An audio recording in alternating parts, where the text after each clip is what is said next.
الحمد لله رب العالمين والعاقبة للمتقين وعلى آله وصحبه أجمعين أما بعد فقد أرشد الباري في محكم تنزيل بعد أعوذ بالله من الشيطان الرجيم بسم الله الرحمن الرحيم يا أيها الناس اتقوا ربكم الذي خلقكم من نفس واحدة وخلق منها زوجها وبث منهما رجالا كثيرا ونساء واتقوا الله الذي تساءلون به والأرحام إن الله كان عليكم رقيبا. اللہ رب العزت نے قرآن مقدس کے اندر سورہ نساء یعنی عورتوں کے نام پر ایک مکمل سورہ نازل فرما دی. اللہ نے مردوں کے لیے کوئی سورہ اسپیشل نہیں نازل کیا بلکہ عورتوں کے لیے خاص سورہ نازل فرمایا، اور اس کی شروعات کیا تو اللہ فرمایا یا ایھا الناس اتقوا ربکم، وہ لوگوں اللہ سے ڈرو، اللہ سے خوف کرو. ربکم الذی خلقکم من نفس واحدہ، جس رب العالمین نے تمہیں ایک مرد اور ایک عورت سے پیدا کیا. وَخَلَقَ مِنْهَا زَوْجَهَا وَبَثَّ مِنْهُمَا رِجَالًا كَثِيرًا وَنِسَاءً، اور اس میں سے پھر قبیلے آگے بڑھاتا چلا گیا. تو پھر اللہ رب العزت نے اس آیت میں تلقین کی کہ انسان نکاح کے معاملے میں، عورت کے معاملے میں اللہ سے ڈرے، ان کا جو انصاف ہے، ان کا جو حق ہے اس کو لازمی عطا کرے، اور اپنی مردانگی، اپنی حیدری زیادہ استعمال پیش نہ کرے. اللہ کا یہ فرمان. اس کے بعد اللہ فرماتا ہے آتوا یتاماہم وادوا الخبیث بالطیب فانکحوا ما طاب لکم من النساء مثنی وثلاث ورباع. اور اللہ رب العزت نے تم پر نکاح کو واجب کیا، فرض کیا. طاب لکم من النساء، 2 3 4، اگر ان تینوں میں عدل نہ کر سکو تو 1. اچھا ایک بات بتاؤ، یہ فارمولہ طرح مت بولیے گا، ہو سکے افطار سحری بھی نہ ملے. برحال تو اللہ نے کہا کہ تم نکاح کرو 2 سے، شروعات اللہ نے کیا 2 سے کرو، 3 سے کرو، 4 سے. اگر آج نہ جا سکو تو 1 پر آ جاؤ. اگر آپ عدل کی بات کریں گے تو اچھے سے آج آپ کو پھر دکھ جائے گھر میں، اللہ آسانی کرے. برحال اس کے بعد رب العزت یوصیکم اللہ فی اولادکم للذکر مثل حظ الانثیین. اللہ رب العزت نے عورتوں کو وطن دیا کہ مردوں کی تقسیم کے لیے، مردوں کی وراثت کو بانٹنے کے لیے اللہ نے عورتوں کی وراثت کو تشبیہ دی. یعنی 2 بیٹیوں یا 2 عورتوں کے برابر 1 مرد کو ملے گا. گویا اللہ نے پہلے عورتوں کو پریورٹی دی، یعنی 2 عورتوں کے برابر میں 1 مرد کو ملے گا. گویا اللہ رب العزت نے اس آیت کریمہ میں یہ بات ثابت کر دیا کہ عورتوں کا، بہنوں کا بھی حق تمہارے وراثت میں ہے. آج ہمارا معاشرہ بڑا عجیب ہے. بیٹیوں کو، بہنوں کو شادی کر دیتے ہیں، کہتے ہیں بس تمہاری شادی میں 10-12 لاکھ روپے میں نے خرچہ دیا. اب کیا، کون سا حصہ؟ قرآن نے کہا یوصیکم اللہ، اللہ تم پر کہتا ہے کہ وصیت کیجئے. کس چیز کا؟ للذکری، یعنی اگر ایک بھائی ہے اس کو 1 حصہ ملے گا تو یہ اس کے برابر کے 2 بہنوں کو برابر ملے گا، آدھا ملے گا. کیا قرآن کا احکام ہے. اس کے بعد اللہ فرماتا ہے وعاشروہن بالمعروف فإن كرهتموهن فعسى أن تكرهوا شيئا. لوگوں عورتوں سے اچھا برتاؤ کرتا ہے، اچھا برتاؤ کرو. وعاشروہن بالمعروف فإن كرهتموهن فعسى أن تكرهوا شيئا. سو سکتا ہے تمہاری اچھائی برتاؤ کرنے سے تمہارے سر پہ چڑھ جائے.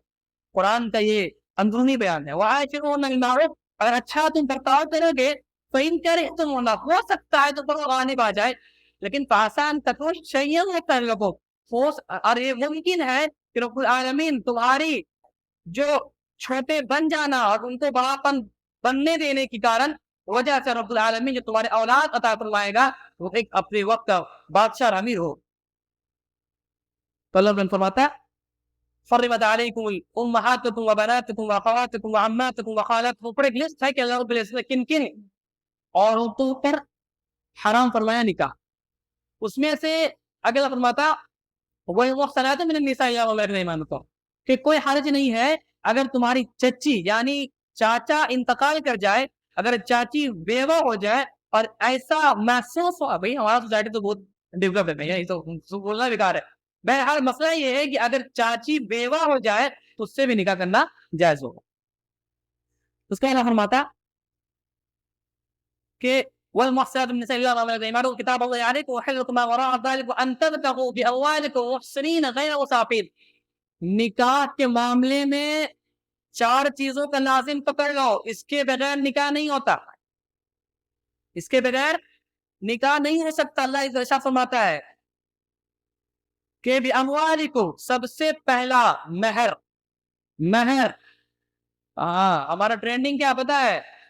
قاضی صاحب کتنے لکھ رہے ہیں؟ لکھاؤ نا تھا، ارے نہیں لکھ دیجیے 2.5 لاکھ روپیہ سکہ رائے دوں گا۔ قاضی صاحب بیچارے کھانا کے لیے آئے تھے، 1 ہزار لیں گے، بولیں دی پوری زندگی گزر جاتی ہے۔ جب مرنے کے قریب ہوتے ہیں بخشش کروا لیجیے، مہر معاف کر دیجیے۔ یاد رکھیے بغیر مہر ادا کیے ہوئے نکاح باطل ہے، اور جب تک آپ کا سمبند ہے، جب تک آپ کے تعلقات ہے، شریعت میں اسے جائز نہیں قرار دے۔ یہ میں نے قرآن کہہ رہا، اگر استطاعت اتنا ہو کوئی ضرورت نہیں براتی دکھانے کا، کیا 2.5 لاکھ روپے لکھوائے مہر۔ آج جتنی استطاعت ہے 2000 ہو، 2 روپے ہو، آپ فوراً اس وقت ادا کر دیجیے، معاملہ ختم۔ اللہ نے پھر آسانی فرمائی کہ اگر مہر دے تو عطا کر دو، اور اگر تمہاری بیوی یہ چاہے کہ کچھ اپنے شوہر کو واپس کر دے، ایسا نہیں ہے کہ تم کام کرو 20,000 روپے تھا تو ہم کو واپس کر دو، غریبی چل رہا ہے، ایسا نہیں۔ آپ ان کے ہینڈ میں پہلے ہینڈ اوور کیجیے، اس کے بعد اگر وہ دے دو رکھ لیجیے، پریشر نہیں بنا سکتے آپ۔ تو سب سے پہلے نکاح کے لیے ضروری ہے کہ مہر ادا کی جائے، اس کے بعد ایجاب قبولیت۔ آج ہمارا کیا ہے، ابو کہہ دیے ہیں وہاں بیٹی کا نکاح ہونا تو ہونا ہے۔ پریشر میں اگر آپ نکاح کروا رہے ہو، بیٹی ہو بیٹا ہو، وہ بیٹی یا بیٹا کا نکاح جائز نہیں ہوگا۔ اس نکاح میں مرد کا، اس لڑکے کا، اس لڑکی کا اپنی رضامندی ضروری ہوگی۔ اگر اس کسی پریشر کو نکاح کرتی ہے تو ایسا نکاح کرنا جائز نہیں۔ ایجاب قبول، لڑکا ہو لڑکی ہو دونوں اپنی زبان سے قبول کرے کہ ہمیں اس نکاح سے کوئی اعتراض نہیں، ہمیں پسند۔ اس کے بعد ولی، تیسرا ولی ضروری ہے۔ میں نے کہا تھا ایک درس میں کہ اگر ہزاروں کی تعداد میں جج ہو اور ہزاروں کی تعداد میں آپ رجسٹرار بیٹھے ہو، اور آپ یہاں کے نہیں دلی کے رجسٹرار کے آفس میں جا کر کے آپ نکاح کریں کورٹ میرج، تو بھی بغیر ولی کا نکاح قابل قبول نہیں ہو۔ چوتھا کہ اس نکاح کے اندر کانٹریکٹ نہ ہو۔ اشیاء کے اندر نکاح موقع ابھی بھی قائم ہے، چند لمحوں کے لیے یا چند مہینوں کے لیے، جب سال کے نکاح ہوتا ہے پھر اسے کانٹریکٹ بیسس پہ اسے طلاق دی جاتی، تو اللہ نے کہا کہ حرام۔ اور اسی آیت سے وہ مسئلہ بھی ثابت ہوتا ہے کہ حلالہ والا، یہ چوری والا معاملہ، یہ زنا خوری والا معاملہ، یہ چور دروازے مسجدوں کے اندر حلالہ کے نام پر بدکاری کرنا، یہ بالکل اور بالکل قطعاً حرام ہے، شریعت اس چیز کے ذاتی ہے۔ اس کے بعد آپ کو بتا رجال قوامون علی النساء، اے عورتوں، رجال جو مرد ہے تمہارا قوام ہے، قوام یعنی تمہارا دیکھبھال ہے، تمہارا باڈی گارڈ ہے، تو اس سے آگے مت چلے جانا۔ آپ نے دیکھا ہوگا سوسائٹی کے اندر جو عورتیں مرد سے آگے نکل جاتی ہیں، یقیناً وہ چند سال کے اندر گمراہ اور بے عزت اور نہ جانے کتنے طریقے سے وہ بالکل، میں کہہ نہیں سکتا ہوں، بیان نہیں کر سکتا ہوں۔ اللہ کا رجال قوامون، اور مرد جو ہے تمہارے قوام ہے، تمہارے رکھوانے ہیں، تمہارے حفاظت کرنے والے، اس کے انڈر میں تم رہو۔ ہاں اگر تمہیں اذیت دے، تمہیں پریشانی کرے، اللہ نے بڑا آپشن دیا ہے، تم اس سے طلاق حاصل کروانا۔ اللہ فرماتا ہے وَلَا تَقْتُلُوا أَوْ قَتَلَكُمْ، کہ تم میں سے کوئی بھی شخص خود کو قتل نہ کرے۔ اللہ آسانی کرے، میرے بہت قریبی ایک رشتہ دار تھے، اسی عید کے بعد کا معاملہ ہے، بڑا اچھا نمازی اور عقل سلیم، میرے ساتھ ہم نے اس کو تجوید سکھا رکھا تھا، اچانک سے کسی خاتون کے چکر میں پھنس گئے۔ مطلب اتنا معاملہ اتنا اسٹریم پہنچ گیا کہ اس لڑکی کا نکاح کہیں ہو جاتا ہے، اس لڑکی کا نکاح کہیں ہو جاتا ہے، تو یہ خبر اس سے کانے میں پہنچتی ہے تو فوراً ظاہر کا گھوٹ پی کر کے اپنے دن کو توڑ دیتا ہے۔ تو یہ مثال میں نے اپنی آنکھوں سے دیکھا، نہ جانے اس جیسے کتنے مسئلے پڑھائی کے معاملے پہ ہے، کسی کا نیٹ نہیں کوالیفائی ہوا وہ قبل اپنے آپ کو مار لے رہا، اللہ تعالیٰ کہ حرام ہے وہ بندہ جو اپنے آپ کو سوسائڈ کر لے، جس قدر میں سوسائڈ کرے، زہر کھا کے ہو، اپنی نفس کو کاٹ کے ہو، قیامت تک وہ اپنے نفس کو کاٹ کر تکلیف پہنچاتا رہے گا۔ یہ اللہ رب العالمین کی دنیا میں سزا ہے اور آخرت میں سزا ہے۔ اس کے بعد اللہ فرماتا ان تجتنبوا کبائر ما تنهون عنه نکفر عنکم سیئاتکم، لوگوں اگر تم اللہ کے بڑے بڑے کبائر گناہ سے بچ جاؤ گے تو رب العزت تمہارے چھوٹے چھوٹے گناہ کو یوں ہی معاف کر دے گا. ان تجتنبوا کبائر ما تنہون عنہ نکفر عنکم سیئاتکم, کہ اگر اللہ کے نافرمانی بڑے بڑے کبائر گناہ سے بچ جاؤ گے اور رب العالمین تمہارے چھوٹے گناہ یوں ہی معاف کر دے گا. اچھا, کبائر گناہ کا ڈیفینیشن کیا ہے؟ کبائر گناہ کہتے کس کو ہے؟ 5 چیزیں جس گناہ کے اندر پائی جائے وہ کبائر گناہ ہے. 5 چیزیں جس گناہ میں پائی جائے وہ کبائر گناہ ہے. سب سے پہلے نفی ایمان, یعنی ایسا گناہ کرنا جس سے انسان کی ایمان نفی ہو جاتی, ایمان باطل ہو جاتا, ایمان نکل جاتا. وہ اللہ پہ انکار کر دینا, نماز پہ انکار کر دینا, قرآن پہ اپنی زبان درازی کر دینا, اس طریقے کا کام کرنا نفی ایمان انسان کبائر گناہ میں داخل ہو جاتا ہے. بعض علماء کا فتویٰ ہے کہ یہ دائرہ اسلام سے بھی خارج ہو جاتا ہے. بہرحال اس کے بعد جو گناہ پہ حد ہے, وہ آپ نے چوری کیا تو چوری پہ ایک حد ہے, آپ کا ہاتھ کاٹی جائے گی تو یہ کبائر گناہ میں شامل ہے. اسی طریقے سے وعید, جس پر اللہ کی وعید آئی ہے, ڈانٹ آئی ہو, ایسا گناہ کبائر گناہ ہوگا. چوتھا, اس پر اللہ کی لعنت, رسول کی لعنت, فرشتے کی لعنت, یا تینوں میں سے کسی ایک کی بھی لعنت اگر پائی جائے تو وہ کبائر گناہ میں سے ہے. اور پانچواں وہ جس پر اللہ کا غضب ہو, جس پر اللہ نے غصہ ظاہر کیا ہو, ایسا گناہ پر وہ کبائر گناہ ثابت ہے. اگر ان گناہوں سے آپ بچ جاتے ہیں تو اللہ رب العالمین آپ کے صغائر چھوٹے چھوٹے گناہوں کو یوں ہی معاف کر دے گا. اور آگے اللہ نے فرمایا چھٹے پارہ کے اندر, والذین عملوا السیئات ثم تابوا من بعدها واصلحوا, جو انسان توبہ کر لے تو اللہ رب العزت اس کی گناہوں کو صرف معاف نہیں کرتا, یبدل سیئاتہم حسنات, اس کے گناہوں کو رب العزت اچھائیوں میں تبدیل کر دیتا. تم کریم رب کہاں پاؤ؟ دنیا کے اندر انسان آپ کی طرح سے معاف کر سکتا ہے, آپ کی غلطی معاف کر سکتا ہے, ایسا نہیں کرتا کہ معاف کرنے کے بعد بوگس میں اپنی گناہ عطا کر دے, ایسا کوئی دل والا پیدا نہیں ہو. تو اللہ رب العزت آپ کے گناہوں کو عملوں میں تبدیل کر دیتا ہے, یہ توبہ کی فضیلت ہے. اور فرمایا وَاعْبُدُوا اللَّهَ وَلَا تُشْرِكُوا بِهِ شَيْئًا, لوگوں اللہ کی عبادت کرتے رہنا اور اللہ کے ساتھ کسی کو ساجی, کسی کو تقلید, کسی کو اس کے برابر نہ بنانا. اگر بنا لو گے تو رب العزت تمام گناہوں کو معاف کرنے کا وعدہ کر رکھا تھا. یاد رکھنا, فقد حرم اللہ علیہ الجنہ, اور اللہ رب العالمین کا اعلان ہے جس نے اپنی عمل میں شرک کو داخل کر لیا اس کے رب العالمین جنت تو دور جہنم کو جہنم کو رب العالمین جنت کو اللہ رب العالمین حرام کرتا ہے, جنت واجب کرتا ہے. جہنم کو اللہ رب العالمین واجب کرتا ہے, جنت کو حرام کر دیتا. ہم یہ سمجھتے کسی کالی ماں کو پوج لینا شرک ہے, کسی مزار پہ چلے جانا شرک ہے. شرک کو سمجھے. آپ کے جملے کے اندر اگر یہ بات بھی آ گئی کہ ارے یار موسم ایسا ہے کہ ہم کیا بولے, بیمار پڑ گئے, یہ بھی شرک ہے. پتا نہیں میرے ہی ساتھ ایسا کیوں ہوتا ہے, یہ شرک ہے. یہ تقدیر پر آپ نے رد کر رہے ہیں. بلی پار ہو گئی, یہ ارے منحوس ہے, اس کا آرام منحوس ہے, آج دن نہیں جائیں گے, محرم کے مہینے میں شادی نہیں کریں گے, سفر کا مہینہ منحوس ہوتا, عام منحوس ہے, اللہ کا مہینہ منحوس نہیں ہے. آپ کی عقل منحوس ہے, آپ کی ایمان منحوس ہے. یہ کیا طریقہ, ہر دن منحوس ہے. اللہ نے قسم اتنا ہندوؤں کے اندر بھی جنت نہیں دیکھی جاتی جتنا مسلمانوں کے اندر دیکھا جاتا ہے. رشتہ لگا نہیں, ہاں بھی کیسے فکس کر لیتے, تھوڑا مودین صاحب سے بول لیتے, امام صاحب سے بات کر لیتے, امام صاحب جنت نہیں دیکھتے, 5 تاریخ کو صحیح دن ہے اور اسی دن ایکسیڈنٹ ہو جاتا ہے. کیا اچھا دن رہا, ایسا میں نے دیکھا ہے. اچھے دن چل رہے تھے, وہی دن ایکسیڈنٹ ہو گیا, باپ ہی پورے چور ہو گئے. کون سا اچھا دن؟ گویا یہ اللہ کے ساتھ بغاوت ہے. آپ نے بات کی یقین دلائی کہ علم غیب مولوی صاحب جان, قل انما الاعلم غیب اللہ, کہ بے شک علم غیب کا ذکر اللہ کے پاس ہے.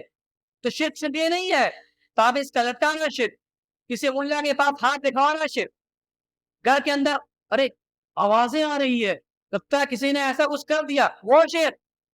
شرک کو سمجھیں, گویا اللہ کے ساتھ برابر بھی کھڑا کرنا یا ذرہ برابر بھی منہ لانا, وہ شرک کہلاتی ہے. وہ نہیں کہ مزاروں کو چکر لگوا رہے ہیں اور فنا کرا رہے, ہم تو شرک ہے. ہم نے ایک آدمی سے کہا کہ بھائی شرک ایسا ہے, آپ لوگ آئے حدیثوں کے احکام میں ہے کہ شرک شرک شرک, کیا شرک لگا رکھے, کون سا ہم لوگ کالیمہ کی پوجا کرتے. بھائی میرے شرک سمجھو تو, ہاں ابھی ہندوؤں کا تہوار چلا رہا ہوتا ہے نا، جنوری میں تہوار میں پانی ہوتا ہے، ہاں ابھی تو بارش ہوتا ہی ہے ان لوگ کا یہاں، وہ بولنا شرک. آئس کریم کھا لیے بیمار پڑ گئے، وہ شرک. ایمان اللہ کے ساتھ توکل کرے، ومن یتوکل اللہ فهو حسبہ. جو چیزیں ہو رہی ہے اللہ کے مرضی کے علاوہ پتہ بھی نہیں چلتا. اللہ نے کہا بے ورقتن، لوگوں جب ایک پتے گرتا ہے نا تو اس کی آواز کو، اس کی سمجھ کو، اس کے فہم کو اللہ معلوم کرتا ہے. آپ کو کیا اور اللہ کو نہیں معلوم. لے دو کر دوڑے ہوئے مزار کے پاس، مولوی کے پاس، وہ دکھا رہے ہیں، وہ آنکھ بند کر کیا. اللہ بچائے. سلا سمائے وبالوالدین احسانا. لوگوں اچھا آپ دیکھے ہوں گے جب بھی اللہ نے شرک کا تذکرہ کیا اس کے ساتھ والدین کا تذکرہ فرمایا. گویا ہے کہ انسان اگر مسجدوں کے اندر یہ کہتا ہے کہ ہم بہت بڑے علامہ ہیں، ہم بہت بڑے موحد ہیں، گھر کے معاملہ والدین کے حسن سلوک اگر اچھا نہیں ہے تو وہ اللہ نے کہا جس ماں نے اس کو جنا ہے، جس والد نے اس کی پرورش کی ہے، جب اس کا معاملہ اس سے صحیح نہیں تو اللہ سے اس کا تعلق کیسے ہو سکتا ہے. سمجھ رہے ہیں؟ انسان کا معاملہ آج بڑا بڑھ گئے. ہم دائی بہت بڑے ہیں، مبلغ بہت بڑے ہیں، علامہ بہت بڑے ہیں، مسجد ممبر بہت چلانے والے ہیں، ٹوپی ہمارے بہت لمبے، جبے بہت لمبے. گھر پہنچو تو والد اور والدہ ڈرن سہنے بیٹھے رہتے ہیں، بچہ کب چلا دینا ہمارے، اولاد ہمارے پر تم غصے نہ کر جائے. ہاں یاد کیجیے عمندہ جو رب العالمین نے فرمایا وَهَدَيْنَاهُ النَّجْدَيْنِ. اس موقع پر جب اللہ نے تمہیں پیدا کیا تو تمہاری نہ بولائی تھی، نہ تم بول پاتے، نہ اشارہ تھا، نہ تمہاری آنکھیں. ابھی جو آنکھیں آتے ہو نا بڑا غصہ دکھاتے ہو، اس وقت آگے نہیں تھے من، اس رونے کا ایک طریقہ تھا. اللہ نے ماں کے دل میں ایسی محبت پیدا کی. وَهَدَيْنَاهُ النَّجْدَيْنِ. اس قرأت کے موقع پر جو دیکھے ہوں گے ہاسپٹل کا معاملہ، جو بچے جنتی ہیں عورتیں، خاص کر جو آپریشن کا سلسلہ ہوتا ہے کتنی تکلیف میں ہوتی ہے، اس موقع پر آنکھ کھلتے ہی ماں کہتی بچہ کا، بچہ کہاں ہے. اس موقع پر وَهَدَيْنَاهُ النَّجْدَيْنِ اپنی سینوں سے لگاتی ہے، اسے پلاتی ہے. یہ محبت نہیں تو کیا.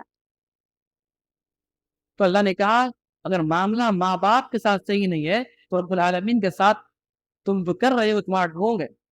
ہمارے والدین کے ساتھ اچھا مسلم ہونا چاہیے. اور اللہ فرماتا وَكَيْفَ إِذَا جِئْنَا مِنْ كُلِّ أُمَّةٍ بِشَهِيدٍ وَجِئْنَا بِكَ عَلَىٰ هَٰؤُلَاءِ شَهِيدًا. یہ قرآن کی آیت ہے. ایک دفعہ حضرت نبی صلی اللہ علیہ وسلم نے فرمایا یا عبداللہ بن عباس میں چاہتا ہوں کہ تم قرآن کے کچھ ٹکڑے مجھے سناؤ. کہا کہ اللہ رسول قرآن آپ پر نازل ہوا، آپ مجھے کہا کہ ہاں میں چاہتا ہوں کہ تم پڑھ کے سناؤ. جب عبداللہ بن عباس رضی اللہ قرآن کو پڑھتے گئے تو اس آیت میں رکے فَكَيْفَ إِذَا جِئْنَا مِنْ كُلِّ أُمَّةٍ بِشَهِيدٍ وَجِئْنَا بِكَ عَلَىٰ هَٰؤُلَاءِ شَهِيدًا. اس واقعے پر رسول نے فرمایا کہ عبداللہ بن عباس رک جا. جب عبداللہ بن عباس نے چہرہ اٹھایا دیکھا کہ آپ صلی اتنے رو رہے ہیں کہ آپ کی داڑھی مبارک تر ہو گئی. قرآن نے کہا فَكَيْفَ إِذَا جِئْنَا. اس وقت کیا ہوگا کہ رب العالمین ایک گواہ کھڑا کرے گا، ایک گواہ کھڑا کرے گا، پوچھے گا رب العالمین کہ اس نے کیسا تمہارے ساتھ برتاؤ کیا. یہ نبی صلی اللہ علیہ وسلم سے پوچھا جائے گا کہ آپ کی امت نے آپ کتنا بات کو پہنچایا. اور اگر میں یہ اپنی زبان پہ کہوں آج کے مولویوں سے، آج کے عالموں سے پوچھا جائے گا کہ لوگ تمہارے پیچھے امامت کرتے تھے، قرآن و حدیث سنتے تھے، کتنا سچ پہنچایا، کتنی جھوٹ والی باتیں لاتے کھڑا کر. اس وقت کیا حال ہوگا. بالکل امت ہر امت ایک گواہ بنائے گا اللہ العالمین. اس کے بعد اللہ فرماتا ولا لا تقربوا الصلاة وانتم سکارى حتى تعلموا ما تقولون ولا تجدوا الا عابرين. لوگوں تم میں سے کوئی بھی شخص نماز کے قریب نہ جائے یہاں تک کہ تم نشے کی حالت میں ہو. اچھا نشے کی حالت میں ہوا. یہ آیت کریمہ اس بات کو یقین دیتی ہے کہ نماز میں کھڑے رہنا تو ہوش کے ساتھ کھڑے رہنا. آج ہمارا یہاں معاملہ ہے کہ ہم 4 رکعت میں 4 دکان اور 4 اپنے غلام کا پورا حساب کر لیتے. ایک بڑا اچھا لطیفہ ہے. ایک شخص نے سلام پھیرا تاکہ بولے صاحب آپ نے ظہر کی نماز 3 رکعت پڑھائی. ایک شخص کہا نہیں 4 پڑھایا. کہا کہ تم اتنے دعوے سے کیسے کہہ رہے ہو. کہا کہ میرا 4 دکان ہے، میں نے 4 رکعت میں چاروں کا حساب مکمل کر لیا، آپ کہہ رہے 3 رکعت ہو. ہمارا حال نہیں. تو گویا ہمیں فہم کے ساتھ اللہ نے کہا کہ نماز کون مومن کیسی نماز پڑھتا ہے بولو الذین هم فی صلاتهم خاشعون. اس کی نماز میں خوشی ہوتی ہے. اور خوشی کب آئے گی؟ جب آپ سورہ فاتحہ کا معنی جانیں گے، جب قل اللہ احد کا معنی جانیں گے. ہم آئے الحمدللہ رب العالمین پڑھے جا رہے. اس کے بعد کیا بولتے ہیں قل هو اللہ احد. قل سے کیا بڑے پاپ سے بولیں گے تو آپ کو کھاؤ، اور کچھ بولیں گے تو کھاؤ. کوئی معنی کا تبدیل ہو جا رہا ہے. ضرورت ہے عید کے بعد بیٹھیں، اچھے عالم آپ کے نزدیک ہے، آپ ان سے تجوید سیکھیں، درس قرآن لے، درس حدیث لے، اپنی زندگی میں کچھ سیکھے، ورنہ آپ کب بند ہو جائے گی، آپ کی خواہش کب دھرے کے رہ جائے گی کہ کسی کو نہیں پتا ہو. اگر اللہ فرماتا ہے ان اللہ لا یغفر ان یشرک به ویغفر ما دون ذلک لمن یشاء. لوگوں زمین بھر کی گناہ لے آنا، آسمان بھر کے گناہ لے آنا، لیکن لا تقنطوا من رحمت اللہ، اللہ کی رحمت سے نا امید نہ ہونا. اللہ تمام گناہوں کو معاف فرما دے گا، لیکن اس تمام گناہوں کے اندر ایک بھی ذرہ اگر شرک کی پائی جائے، اللہ کے ساتھ کسی اور کے ساتھ تھوڑا پیک اپ یا پیچ اپ کر کے آئے ہو، تو اللہ رب العالمین کچھ نہیں معاف کرنے والا، تمہارا ٹھکانہ جہنم رہو. تو اللہ فرماتا یا ایھا الذین آمنوا اطیعوا اللہ واطیعوا الرسول واولی الامر منکم فان تنازعتم فی شیء فردوہ الی اللہ والرسول. کہ لوگوں جب تم میں سے وہ شخص جو ایمان لائے ہو، اللہ کی اطاعت کر لو، رسول کی اطاعت کر لو. واولی الامر منکم، اللہ نے اطاعت کار اللہ کی اور رسول کی. حاکم وقت جو ہوتا ہے مسلمانوں کا ایک اگر کوئی بادشاہ ہے تو اس کی اطاعت نہیں کہا اللہ نے، وہ اولی امر میں اس کی بات کو مان لو. اطاعت صرف اللہ کی ہوگی اور رسول کی ہوگی. کائنات کے صبح تک کوئی ہستی پیدا نہیں ہو سکتا جس کی اطاعت کی جائے. بات نہیں جا سکتی ہے جو قرآن حدیث سے میچ کر جائے. اطاعت من و ان، آپ صلی اللہ علیہ وسلم کیسے کھاتے تھے ویسے ہی کھایا گیا، یہ اطاعت ہے. چپل آپ نے دائیں بائیں سے پہنا، بائیں سے اتارا، وہ اطاعت ہے. آپ کا چلنا اٹھنا بیٹھنا ایک صحابی حدیث بیان فرما رہے، اب صلی اللہ علیہ وسلم کے انتقال میں جاتا ہے، ایک صحابی حدیث بیان فرما رہے، جب یہ ٹکڑے پر پہنچے تو فرمایا اس واقعے پر وسلم ہنسے تو صحابی بیان کرتے وقت ہنس بیٹھے. تو یہ اطاعت کا معنی ہے. اور حاکم وقت ہو اس کی بات مانی جائے گی اگر قرآن و حدیث کے ساتھ ثابت ہوگی. وَأُولِي الْأَمْرِ مِنْكُمْ، اور فرمایا فَإِن تَنَازَعْتُمْ فِي شَيْءٍ فَرُدُّوهُ إِلَى اللَّهِ. اگر چیزیں معاملے میں جھگڑا ہو جائے، اختلاف ہو جائے، تو اختلاف میں یہ نہیں کہ تمہارا چار گروہ الگ، تو اس کو ماننے والے آپ اس کو ماننے والے، ہم اس وقت پڑھیں گے تو اس وقت پڑھیں گے. نہیں، وَأُولِي الْأَمْرِ مِنْكُمْ فَإِن تَنَازَعْتُمْ فِي شَيْءٍ، تو اس معاملے کو اللہ اور اس کے رسول کی طرف لوٹا دو. یعنی وہ حاکم عالم جو اس وقت کا مفتی ہوگا، جو اچھے مبلغ اور اچھے فہم حدیث رکھتا ہوگا، اس کے پاس معاملہ پیش کرنا، وہ قرآن و حدیث کے فہم سے مسئلہ کو حل کریں گے، اس کی بات تو مان لے گا. اور جو فیصلہ کر دے اس میں جو چاہے مانے جو چاہے نہیں مانے، وہ اس کی اجتہاد ہے، وہ اطاعت نہیں ہے، وہ اجتہاد ہے. عالم کا اپنا مشورہ ہے کہ ایسا کرو، والے ایک معاملہ ہے پورا، تو اس وقت کیا ہے سی او الکوہل کا حرام ہے، تو لوگوں نے کہا سیٹ آدر وزن رکھنے کے لیے رکھو، اور انہوں نے ایک ٹیم کہ نہیں رکھ سکتے، یہ چیز حرام ہے تو حرام ہے. کچھ نے کہا رکھ سکتے، اب لڑ جائیں گے، نہیں بھائی کچھ نے حرام کہا تو حرام ہو گیا، ہم تو کریں گے نہیں. تو اس موقع پر آپ کی مرضی، آپ چاہے تو رہو نہیں چھوڑ. یہ اجتہاد ہوا. اس کو اللہ فرماتا ہے کہ فلا وربک لا یؤمنون، تم میں سے کوئی بھی شخص مومن نہیں ہو سکتا یہاں تک کہ ہر معاملے میں آپ صلی اللہ علیہ وسلم کی من و عن عمل کر کے قدم با قدم اپنے آپ کو ڈھال نہ لے، اس وقت وہ مومن نہیں ہو سکتا. اور اگر اس معاملے میں کرتے ہوئے اطاعت کے وقت کرتے ہوئے اگر دل میں تھوڑا سا بھی تنگی کر لے تو اللہ رب العالمین اس کے ایمان کو ختم کر دیتا ہے، انسان دائرے اسلام سے باہر چل جاتا ہے. یہ اطاعت رسول کی اہمیت ہے. اگر اینما تکونوا یدرککم الموت، تم کیا سمجھتے ہو بڑے قلعے بنائے ہوگے، شیشے کی پوری سنگ مرمر کر لو گے اور اپنے کمرے کو پیک کر لو گے، اللہ رب العزت تمہیں موت نہیں بتا فرمائے گا. اللہ کہتا ہے اینما تکونوا یدرککم الموت، تمہاری موت جہاں ہوگی، جس جگہ ہوگی، رب العالمین تمہیں اس جگہ پہنچا دے گا. ابھی آپ نے دیکھا تھا ٹائٹینک کا جو معاملہ ہوا تھا، کچھ لوگ دیکھنے کے لیے گئے تھے، کئی ارب روپے خرچ کر دیکھنے گئے تھے، وہ کتنی اندر تک پہنچے، وہ رب العالمین اس کی موت وہاں لکھ رکھا تھا، وہ اتنا ارب روپے خرچ کر کے اپنے موت تک پہنچ گیا. یہ ہمارا عقیدہ ہے، یہ ہمارا عقیدہ ہے، ہونا چاہیے کہ اپنی موت کے ٹھکانے تو جا پہنچا پیسے خرچ کر لینے کے بعد. اینما تکونوا یدرککم الموت ولو کنتم فی بروج مشیدہ. جب موت کے فرشتے آ جائیں گے، جب وقت قریب آ جائے گا، لِأَجَلٍ قریب، تو اس موقع پر ایک لمحہ بھی وقت نہیں ملے، ایک لمحہ وقت نہیں ملے گا. فرشتے روح کو کھینچ لیں گے، گھبراہٹ کے مارے تمہارے پیر پھڑا جائیں گے، تمہاری بیوی بچے سائے ہوں گے، اور اتنی لاچار ہو جاؤ گی کہ زبان بھی نہیں ہل پائے. ابھی اکڑ کے چلتے ہو نا بلیٹ بیک دو, سینے اتنے چست ہو جائیں گے نا کہ سینے جب سانس چلیں گے تو وہ سانس کے چلنے کی آہٹ سنائے, اتنے کمزور ہو جاؤ. سارے اولاد بیٹھے ہوں گے, رب العالمین فرشتوں کو بھیجے گا, اس کے بعد آپ کی کرتوتوں کا سیڑھی میں کہتے ہیں نا لائف دکھائے گا, دیکھ تم نے فلاں فلاں عمل کیا اور تم جا بھی رہے ہو تو دیکھ لو جہنم کے راستے میں جا رہے ہو, عذاب قبر میں ہونا ہے. اس واقعے پر گھبراہٹ سے کیا عالم ہوگا, اللہ رب العالمین بچائے. اور جو بندے اللہ کے اطاعت سے زندگی گزاریں گے, فرماتے ہیں کہ بالذی استقاموا, جو رب العالمین پر کہتے ہیں قالوا ربنا اللہ ثم استقاموا, جو اللہ پہ توکل کرتے ہیں, اس پر قائم رہتے ہیں, اپنی عمل کو گاہ دیتے ہیں, تتنزل علیہم الملائکہ, اس موقع پر اللہ رب العالمین فرشتوں کا نزول کرتا, اتنا نزول کرتا کہ زمین بھر جاتے ہیں. ایک روح کو لینے کے لیے اتنے فرشتے آتے کہ زمین کم پڑ جاتے. اور انسان کا کیا ہے بھائی, جب دنیا سے ابھی خصوصاً سے آپ کہیں سفر میں نکلے نا تو ٹینشن ہوتا ہے, گھر کا تالا لاک ہے کہ نہیں ہے, کون گھس تو نہیں جائے گا, بیوی گھر میں اکیلے ہیں, بچے کیا ہوگا. 2 دن جاتے ہیں دلی وغیرہ, آپ پریشان ہو جاتے ہیں. آپ کو بتایا جا رہا ہے کہ اب آپ لوٹنے والے نہیں ہیں, کائنات پوری ختم ہو جائے گی تب بھی آپ نہیں لوٹیں گے.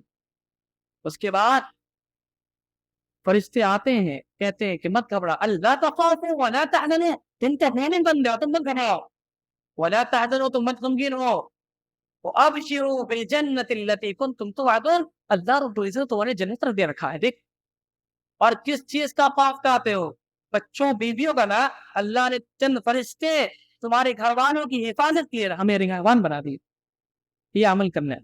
اس کے بعد جب روح پرواز کر جاتی ہے, ہم اتنے کمزور ہوتے ہیں. آج شیروانی اور کوٹ پہننے والے, 10,000 کے سوٹ اور 20,000 کے سوٹ پہننے والے اتنے کمزور ہوتے, کتنی صلاحیت نہیں ہوتی کہ اپنے بٹن کی کاج کو کھول لے. کس بات کی اکڑ گمنڈ ہے بھائی؟